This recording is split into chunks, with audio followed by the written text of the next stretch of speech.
새 부양자녀 세제 혜택안이 승인돼 1,600만 명이 1인당 $1,000에서 $1,400를 환급받을 수 있게 됐습니다. 경제가 좋아지고 있다는 미국민 여론이 늘어나고 있지만 바이든 지지율은 정체돼 있는 것으로 나타났습니다. 미 연방준비제도는 금리 인하 시기가 빠르면 물가가 흔들리고 느리면 경기 냉각을 가져올 수 있어 인하 시기에 부심하고 있는 것으로 알려졌습니다. 경제 혼란 속에 취업 사기로 금전적 피해를 보는 구직자들이 급증해 주의가 요구되고 있습니다. 미 식품의약국이 진품과 비슷한 모양의 모조품 안약들이 기승을 부리고 있다며 사용 중단을 경고했습니다. 여러분 안녕하십니까? 워싱턴 뉴스 투데이입니다. 올해 세금 보고 시부터 새로운 차일드 텍스 크레딧으로 저소득층 1,600만 명이 1인당 $1,000에서 $1,400까지 텍스 리펀드를 받게 됐습니다.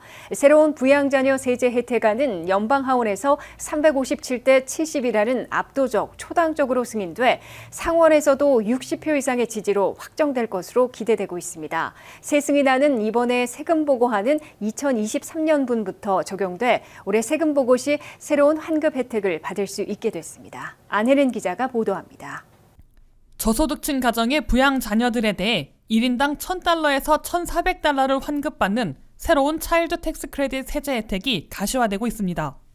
연방 상하원, 민주, 공화 양당 지도부가 합의했던 새 차일드 텍스 크레딧을 제공하기 위한 법안이 연방의회에서 신속 처리에 필요한 3분의 2의 압도적, 초당적 지지로 승인되고 있어 1,600만 명이 이번 세금 보고 시부터 3년간 새로운 세금 환급을 받게 될 것으로 예고되고 있습니다.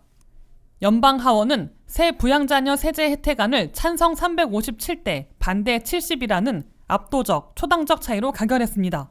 공화당 하원 의원은 169명이 찬성하고 47명이 반대했으며 민주당 하원 의원들은 찬성 188명, 반대 23명을 기록했습니다.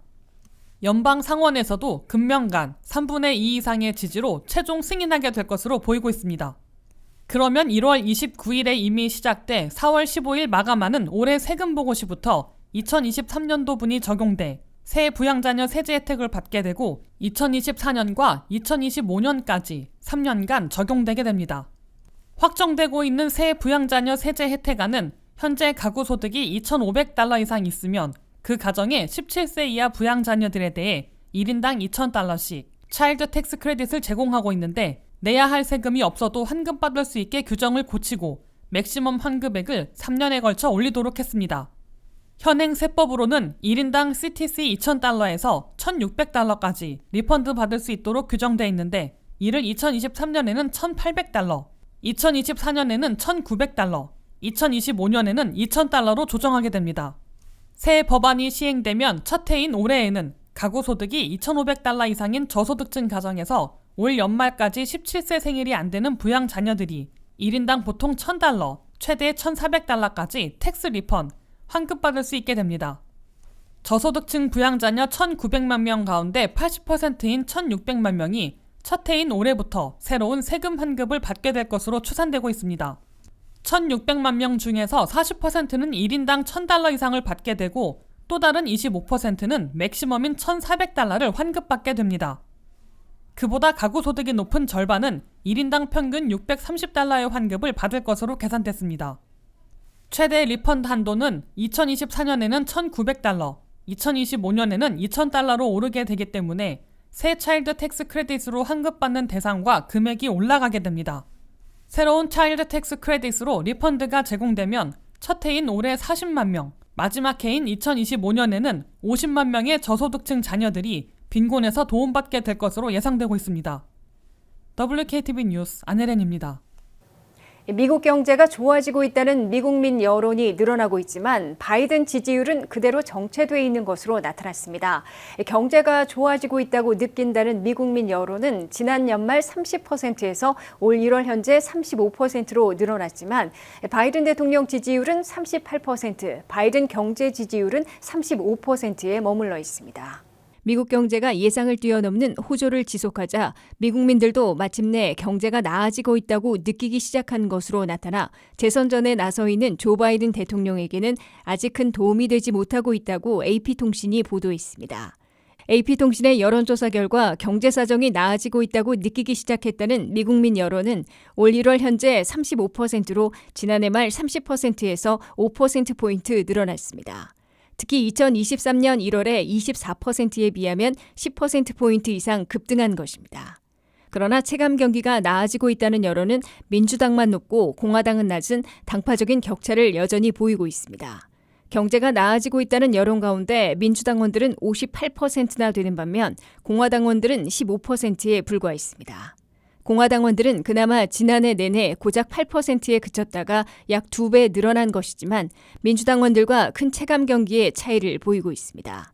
더욱이 선거철에 가장 민감한 체감 경기가 개선되고 있다고 느끼는 미국민들이 늘어나기 시작했지만 재선에 도전하고 있는 조 바이든 대통령에게는 아직 큰 도움이 되지 못하고 있다고 AP통신이 지적했습니다. 바이든 대통령의 전반적인 대통령 업무 지지율은 이번 조사에서도 38%에 그쳐 불신율이 61%로 훨씬 높았습니다. 특히 바이든 경제에 대한 지지율은 35%로 전체 지지율보다 낮았으며 불신율이 64%로 전체 불신율보다 높았습니다. 우크라이나 전쟁과 중동 전쟁을 동시에 치르고 있는 바이든 외교에 대해서도 지지율이 36%인 데 비해 불신율이 62%로 훨씬 높았습니다. 중국과의 맞대결에 대해서도 바이든 지지율은 38%인 반면 불신율은 60%를 기록했습니다. 바이든 경제의 성과를 내세우고 외교 노력을 알리고 있으나 미국민 유권자들은 여전히 조 바이든 대통령을 불신하고 있는 것으로 분석되고 있습니다.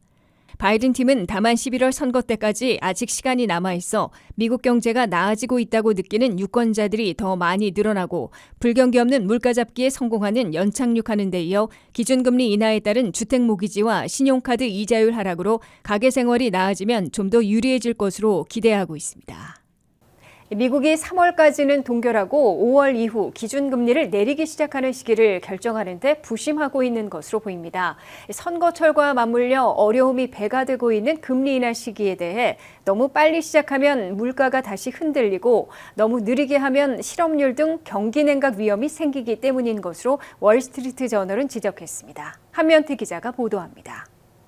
미국 경제 조타수 제롬 파월 연방준비제도 의장을 비롯한 연준 멤버들이 기준금리를 언제부터 내리기 시작할지 결정하는데 극히 부심하고 있다고 월스트리트저널이 보도했습니다. 11월 5일 실시되는 대통령 선거와 의회 선거에 금리 정책이 결정적인 영향을 미칠 수도 있어 연준의 고심이 배가 되고 있다고 이 신문은 전했습니다. 기준금리 인하를 너무 빨리 시작하면 다 잡은 물가가 다시 흔들려 그간의 노력이 물거품이 될 수 있습니다. 반면 너무 느리게 시작하면 소비와 투자의 냉각으로 실업률이 올라가고 주택시장 해빙도 더디어져 불경기 문턱으로 다시 내몰릴 수 있기 때문입니다. 제롬 파월 연준 의장은 연준 멤버들이 언제부터 금리를 내리기 시작할지 현재 생각하고 있으나 금리 인하가 임박한 것은 아니라는 입장을 밝혔습니다. 파월 연준 의장은 앞으로의 경기 지표들을 보고 기준금리 인하를 느리게 할 수도 역으로 일찍 빨리 시작할 수도 있다며 향후 물가와 고용, 소비와 성장에 따라 기준금리 인하 시작 시기를 결정하게 될 것으로 예고했습니다. 그러나 파월 의장은 투자자들이 압박하고 있는 3월 20일 금리 인하 시작에 대해 그럴 가능성은 없다고 본다고 일축했습니다. 이에 따라 연준은 3월 회의에서 구체적인 금리 인하 시작 시기를 논의해 빨라야 5월 1일, 중간인 6월 12일 아니면 7월 30일 중 하나를 선택하게 될 것으로 전문가들은 내다보고 있습니다. 기준금리 추이를 추적하고 있는 CME그룹의 투자자들은 파월 의장이 3월 시작 가능성을 일축하자 3월 동결 가능성을 53.5%로 올려 인하 시작 가능성 46.5%보다 높게 잡은 것으로 바꾸었습니다. CME 투자자들은 그래도 5월 1일에는 0.25포인트 내리기 시작할 가능성을 55.1%로 잡고 조기 인하를 계속 압박하고 있습니다. 투자자들은 3월부터 12월까지 올해 남은 7번의 FOMC 회의에서 연준이 6번 0.25포인트씩 모두 1.5포인트는 기준금리를 내릴 것으로 기대하고 있습니다. 이에 비해 연준은 지난 12월 회의에서 2024년 한 해 시작 시기는 특정하지 않은 채 0.25포인트씩 3번 모두 0.75포인트 내려 기준금리 수준을 현재 5.4%에서 올 연말에는 4.6%로 낮출 것으로 예고한 바 있습니다. WKTV 뉴스 한면택입니다. 생활의 어려움으로 위기에 빠진 구직자들의 심리를 이용한 취업 사기가 극성을 부리고 있습니다. 이 같은 사기 행각에 금전적 피해를 입은 사람들이 늘어나 주의가 요구되고 있는데요. 개인정보 수집부터 입금 요구까지 10만 5천 건이 넘는 피해와 4억 5천만 달러 이상의 금전 피해가 발생했습니다. 이 같은 취업 사기는 자금 세탁에까지 이용되고 있어 미리 알고 피하는 것이 중요하다고 합니다. 안혜린 기자의 보도입니다. 물가 인하를 발표하지만 여전히 장바구니는 무겁고 잡 오프닝은 많지만 일할 데가 없다고 호소하는 혼란이 공존하는 가운데 취업 사기까지 급증해 시민들의 주의를 요구하고 있습니다. 특히 최근 해고된 사람들을 목표로 새롭고 정교한 방법으로 빠르게 급증하고 있습니다. 사기꾼들은 채용 기회를 주는 척 접근해 사용자의 재무 정보를 빼내거나 은행 정보를 캐내고 채용을 위한 장비나 교육 비용을 부담시키거나 돈 세탁을 하는데 이용하고 있습니다. 지난 한 해 동안 10만 5천 건 이상의 사업 및 채용 제한 사기가 있었으며 총 4억 5천만 달러 이상의 금전 피해가 발생한 것으로 밝혀졌습니다.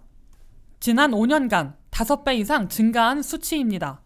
가장 흔한 방법으로는 재택근무의 고연봉으로 구글의 리뷰나 데이터 입력 같은 일을 한다고 제안하면서 접근하는 겁니다. 이들은 AI를 이용해 가짜 회사 사진과 자료를 만들어 자신들의 신뢰성을 과시합니다. 누구나 할 수 있는 엔트리 잡인데 고액을 제시하는 이 제안은 당연히 거짓입니다. 이들은 월급을 받기 위해 디파짓 할 것을 요구하기도 하고 개인정보 보안 설정이 낮은 사람들은 링크를 한번 클릭하는 것만으로도 결제 앱을 통해 송금하도록 유도할 수 있습니다. 이들은 소송이나 환불 절차를 어렵게 하기 위해 주로 해외에서 접근하는데 영어를 모국어로 사용하지 않아 대본을 활용해 형식적인 문구만 사용하지만 영어를 쓰더라도 이것까지 구별해내기는 어려운 이민 1세대들은 알아내기 어려워 마지막까지 피해를 당하는 것으로 나타났습니다. 링크드인이라는 사이트는 페이스북 인기도 추월한 세계 최대 비즈니스 전문 소셜 네트워크 서비스로 기업들이 신규 시장 개척과 바이어 발굴 등에 주로 활용하며 2억 명 이상 가입해 있습니다. 링크드인은 가입과 프로필 작성 시 엄격한 인증 요구를 해 가입자의 신원에 대한 신뢰성이 높았으나 취업 사기 등으로 인한 사용자의 신고로 19만 6천 개의 계좌를 없애야 했습니다. 심지어 내가 낸 이력서를 받아 파는 것이 주 수입원인 페이퍼 컴퍼니들도 있어 이력서 한번 냈다가 스캐머들의 표적이 되는 사태도 인지해야 합니다. 보안 전문가들은 취업 채용 기회를 확인하기 위해 추가적인 조치를 취해야 한다고 권고했습니다. 채용 회사들의 정보를 확인하고 신뢰할 수 있는 사람으로부터 취업 제안에 대한 피드백을 받아 확인해야 합니다. 아직 일을 시작하지도 않았는데 장비를 구매해야 하거나 비용을 지불해야 한다면 거절해야 합니다. 지나친 개인정보에 대한 요구는 단호히 거부해야 합니다. 월급을 주었지만 다시 돌려줘야 하는 등 핑퐁 송금 요구가 있다면 수상하게 여겨야 합니다. 취업회사에서 온 메일이라고 첨부 파일이나 링크를 함부로 누르면 악성 소프트웨어에 노출될 수 있으니 주의해야 합니다. 전문가는 자신의 개인정보를 노출하면 할수록 더 많은 사기를 당할 기회가 생기는 거라며 주의를 당부했습니다. WKTV 뉴스 안혜린입니다.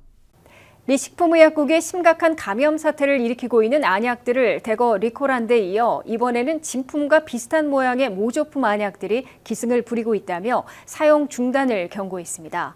주로 온라인에서 판매되고 있는 모조품들은 진품들과 상표 표시 모양을 비슷하게 만들어 유통시키고 있는데 당국의 조사 결과 각종 박테리아에 감염될 위험이 높은 것으로 나타났습니다. 미국에서 안약 파동이 다시 한번 불거지고 있습니다. 시력 상실, 심지어 목숨까지 잃는 사태로 인도산을 비롯한 안약들이 지난해 8번이나 대거 리콜된 데 이어 이번에는 모조품 안약들이 기승을 부리고 있어 FDA의 경고가 나왔습니다.